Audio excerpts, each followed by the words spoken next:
Hi everyone and welcome back to my channel. My name is Carla if you're new here, and I make videos about how I show up for myself in hopes of inspiring you to do the same. I completely transformed my entire life by showing up for myself, losing over half my body weight, overhauling my mental health, changing careers, and pretty much living the best life that I can by allowing myself to put myself first. And one of my favorite ways to show up for myself is through therapy. I have been incredibly open here on YouTube and on Instagram about my therapeutic journey, and my goal is to help to reduce the stigma around seeking help for your mental health. And so in today's video, I was inspired to share with you a number of lessons that I have learned over my therapeutic journey, which has been quite a long one. I'm currently not seeing my therapist at the moment. We have taken a long break, a hiatus, because we both feel that I'm doing pretty well, which is great. But I have been seeing her on and off for 4 years, and I had other therapists prior to that. If you're interested in my full therapeutic journey, I will leave a link to the video up here in the corner. Without further ado, let's get into a number of lessons that I have learned through therapy. First lesson that I want to share with you is about the okay place. And this is a concept that I was informed about or told by my original therapist who helped me to overcome my binge eating disorder. And at the time I was 22, 23, I think. I can never really remember. That whole time is just a bit of a blur for me. And we realized at that point that I had kind of been living very much so in a negative self-talk with very negative mood, and generally I now realize was low-level depression, high-functioning low-level depression my whole life. But her goal was, at the start of the therapy that we did together, was to get me from living in the bad place to the okay place. And how she told me about that was she informed me that there are kind of 3 states of living. There is the bad place, which is where I was pretty much permanently. There is the good place, which is, when you're like really happy, you're really positive, everything's going well. And then in the middle, there is the okay place. And the okay place is it's the largest section, and it's where the majority of people live. And then they take dalliances into the good place, and then occasionally they might drop down into the bad place. But typically they would live in higher up in the okay place, going into the good place back and forth with the occasional dip down. Whereas I was living at the very, very bottom of the bad place. And the goal with the therapy that I did was to get me firmly into the good place, or into the okay place, so that I would have dalliances into the bad and have dalliances into the good. And I realized that one of the biggest lessons that I've learned is that mental health will fluctuate. It will continue to fluctuate in and out of different areas, whether from the okay place up to the good and down to the bad and back again. And as somebody who lived fully in the bad with the occasional into the good, I realized that I had thought that it was this one stagnant part that was static, that you never left. Once you got into the good, you never left it. But that's not real life. And through therapy, I've realized that these states are normal, but if we are living constantly in that bad place, then maybe therapy might be a good option, or seeking some kind of mental health support may be a good option for us. And that brings me nicely on to today's video sponsor, is with BetterHelp. You guys know that I have spoken very openly about therapy and my therapeutic journey online, and I cannot tell you how proud I am to be bringing this service to you guys. I am often asked about a therapist or somebody who I could recommend. And it's very difficult because I'm, might not be in the same country as you. I don't share my own therapist details, and it can be hard to find somebody who is trustworthy. And I'm just a lay person, I'm only going on the feedback of other people. Where BetterHelp is an online therapy service, and they match you with a credentialed therapist who is trained to listen to you and to give advice. One of the beautiful things about BetterHelp is that it is all online. We are all incredibly busy. We are finding it very difficult, to fit everything in, but BetterHelp is actually available online, so it's a little bit more flexible. So you can either do a therapy session over the phone, you can do your therapy session on your video, or you can do it as a messaging service as well. And whatever you find most comfortable for you, because it can be really tricky and really like anxiety inducing when you are first going to a therapist, and the fact that you don't maybe have to go in and sit in an office with somebody can actually be a barrier to going to therapy. So the fact that BetterHelp is all online, if you wanted to give BetterHelp a try, basically you can go onto my link, which is betterhelp.com/half of Carla, and I'll leave the link down below as well. And you would fill in a questionnaire, and then BetterHelp would match you with a therapist that is most suited to your needs. And then you can book in your sessions from there. And typically they match you within 48 hours. It's incredible because it can be something that is really time consuming here.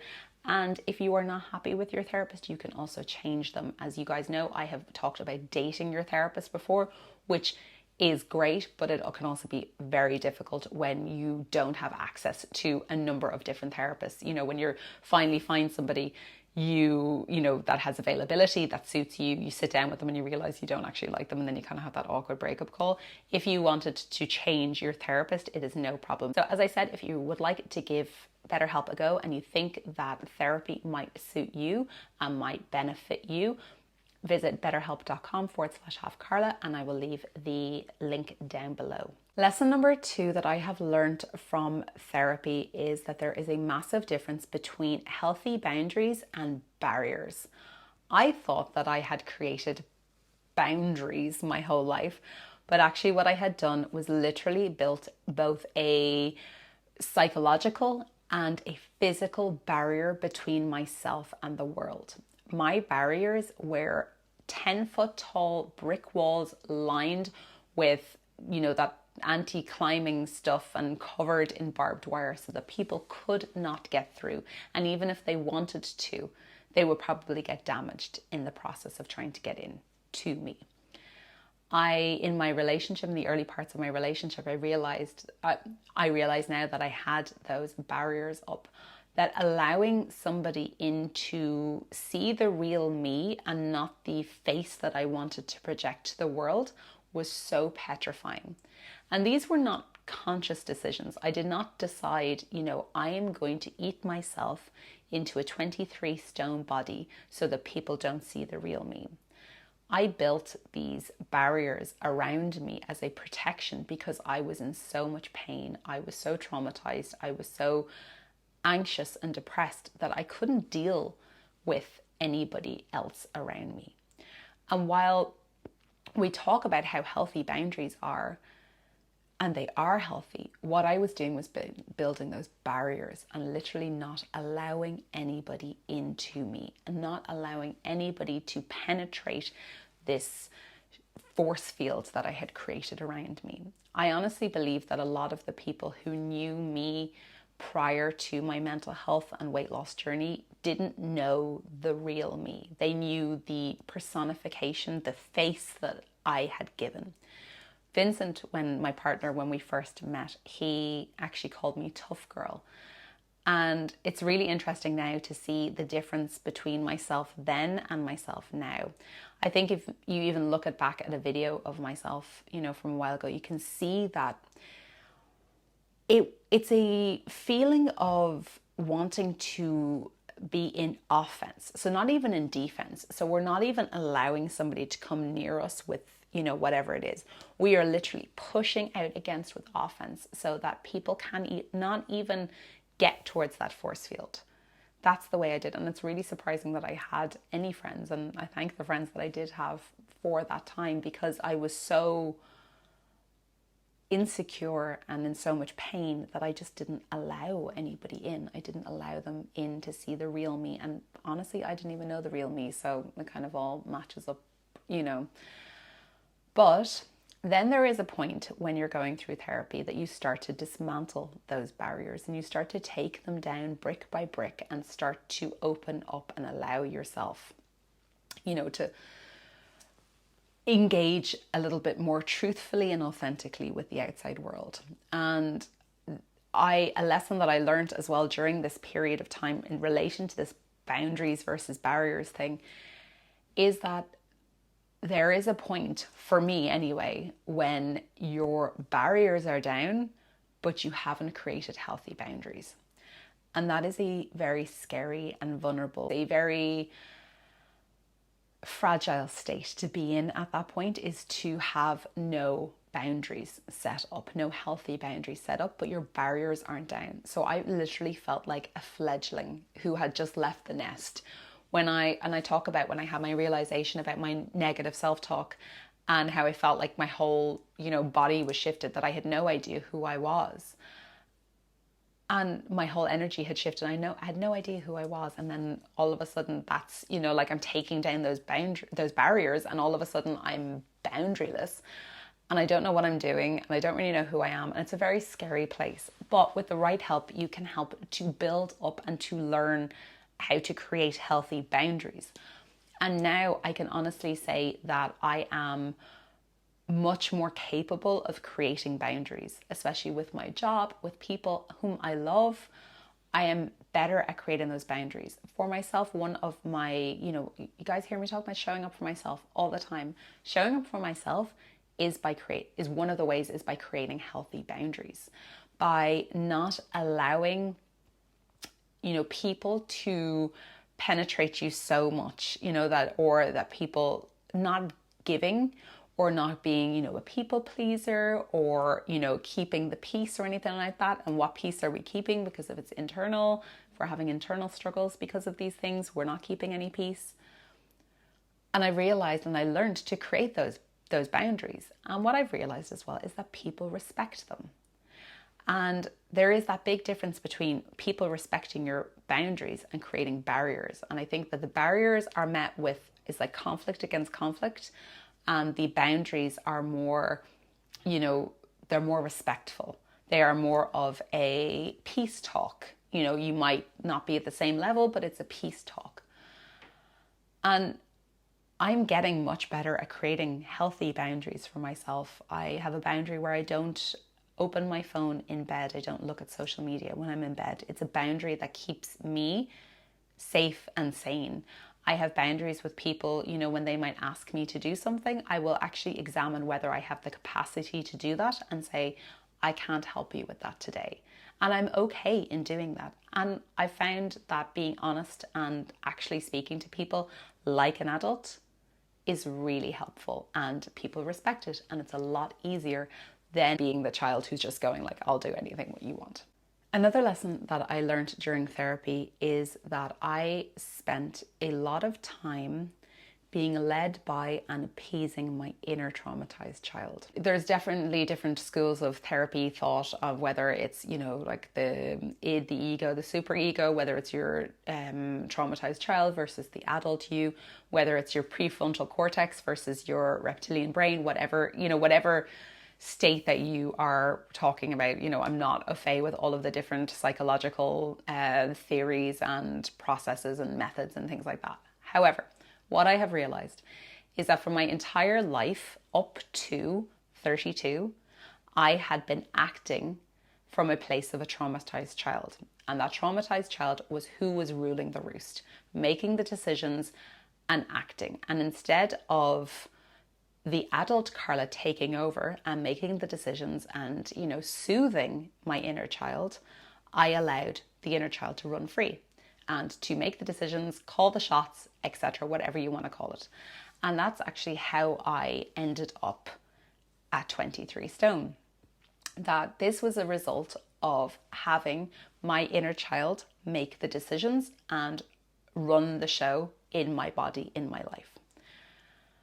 And it was when I started to soothe the inner child through therapy and through the work that we did together in my last therapeutic journey with the sensory psychomotor therapy that I did, that we started to work to soothe my inner child and to heal them of the trauma and reduce the impact that the trauma had on them. What would happen for me is that I would be triggered by something, either a negative self-talk or a situation, external situation, or a perceived external situation. And it was incredibly uncomfortable in my body. So I didn't want to deal with it. I didn't want to have to like deal with what was going on. And so I would escape my body. I would literally, you know, the adult me would fly out of my body, kind of hang out here in the ether, because I don't want to be down here in the body, you know, dealing with any of that thing. You know, I don't want to be dealing with that. So we're not thinking. Have you ever been like, you know, that expression, headless chicken? I think that's another really good way of saying it. Like, you're running around, you're not concentrating, you're not focused, you're not living, you know, in your body, you're not grounded.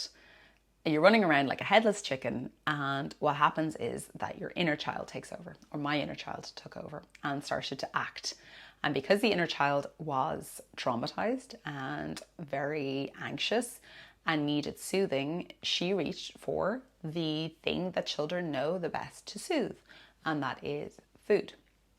It is a simple, accessible drug that will help children to soothe. And of course it does, because it gives, you know, that quick hit of dopamine, etc. And then, you know, the adult would eventually come back in and realize, oh God, I like binged, or I overate, or I ate that thing that I didn't want to eat. And, you know, it would be this cycle that would continue. And then the negative self-talk would start again. And then the adult would flight. The traumatized child would take over and try and self-soothe. And it was this constant cycle that I found very difficult to get off. And it was the therapy helped me to do that. And by learning how to sit in that discomfort and feel it and process it with the help of a professional, I was then able to learn to process and to allow the adult to stay present in my body to make the decisions, and to parent myself, to say, okay, you know, you might be feeling bad today, but eating like 10 pounds of sugar isn't going to help you feel better, is it? The logical brain starts to take over, the adult logical brain. And when you're acting from the adult logical brain, your prefrontal cortex, things are easier. They're not easy, but maybe they're simpler. They're more logical. They're less emotive based. And that is something that learning that I had basically two kind of ages of me controlling myself helped me to change everything, to change my life, to become the adult and to become who I am now. Guys, I'm going to end this video here because I have a lot more lessons that I could share with you, but I think it's already long enough. I know that these videos can be very talkative, they can be very chatty, but I do believe, as I've said a couple of times in my vlogs, that sometimes it's something that somebody will say who has that lived experience might trigger something in you to go, I've never thought about it that way before. Or some way that I might word something, or the second thing that I might say, even though I've said it 10 times before, rewording in another way might be the thing that lands with you. So I hope you've enjoyed this. If you have, please leave me a comment down below and let me know any lessons that you've learned through therapy, if you have tried therapy. If you haven't, leave me what emoji will we do? Is there a brain emoji? There must be a brain emoji. There is a brain emoji. Leave me the brain emoji, or just leave me a couple of hearts or X's, whatever it is, if you've got to this part. Thank you again so much to BetterHelp for the ad in today's video and for supporting this channel. I'll leave the link down below again if you guys would like to access therapy. It is one of the best ways of showing up for yourself, and please don't forget to show up for yourselves, and I'll talk to you all very soon. Bye guys.